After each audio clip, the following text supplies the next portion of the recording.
Yun sa sitwasyon doon, hindi ko pa talaga alam na ganun yung trail na mapupuntahan namin. Yung day one kasi sir, for verification lang lahat ng info na nare-receive po namin for for verification kung legit siya, fake news po ba siya o ganon. Ngayon sir, without knowing, hindi po namin din alam na yung Sabadong gabi na yun, diretso na pala kami po sa ranger station sa camp. Opo. Go ahead. Ngayon sir, nung nandun na kami sa camp, nag-usap-usap kami. Ako sa akin kasi sir, tiwala ako sa team.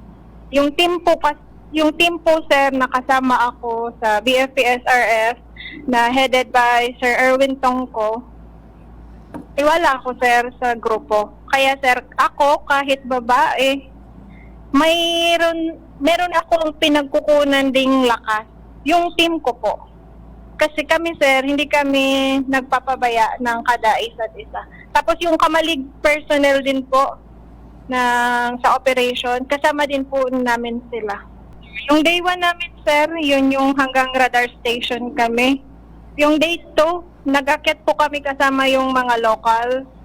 Meron kami kasamang EDC. Tapos may mga taga-naga po kaming kasama.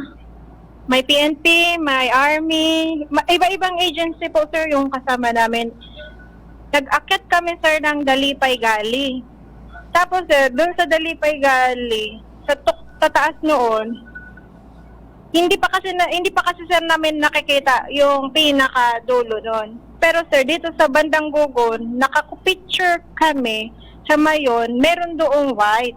Ngayon, tinanong namin yung local guide, sabi namin, sir, talagang puti, yan na ba to? Ang sabi nila, wala dyan puti. Walang puti dyan. Baka ngaya possible, parang lang, hearsay lang sir, na baka ngaya parte yan ng aeroplano. Pinicturan po namin sir, tapos sinend po namin sa baba, sa IMT.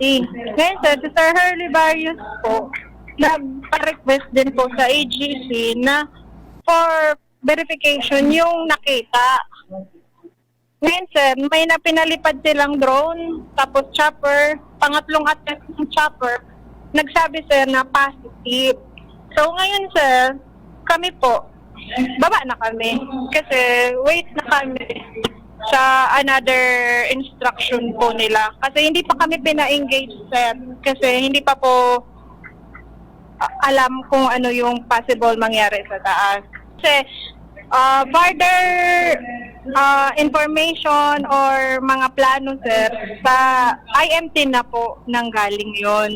Opo. Yes. Tapos sir, yung day 4 nun, hindi muna ako nun nakasama. Bali, kasama ako day 1, 2, 3, yung 4, nasa kawa-kawa muna ako nun sir.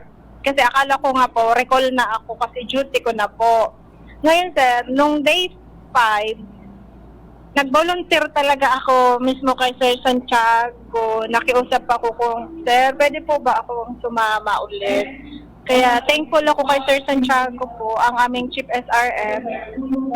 Pinayagan niya po akong sumama. Kaya sir, day 5, 6, 7, 8, 9, 10, 11, 12, kasama po ako sa taas. Ako sir, dito sa team namin, ako yung dapat na taga-document nila. Ako sir yung sa documentation nila. Opo. Tapos sir, yung kaya ko din naman na gawin, yun sir ang ginagawa ko po. Pati sir doon sa pagbaba ng body, ang designation ko doon is yung mag-reset. Taga-reset ako ng descender camp. Yung mga buhat, sila sir po, yun, yung team. Sa akin sir, yung reset lang ng descender camp. Pero sir, ano pa rin siya, sa teamwork talaga sir, mag-base ang success ng operation. Sa amin kasi sir, o baka dahil din sa ibang agency, kapag kasi sir binigyan tayo ng mission, tatapusin po natin yung mission. Call of Duty. Opo. Bali, tawag sir ng tungkulin kung sabihin po.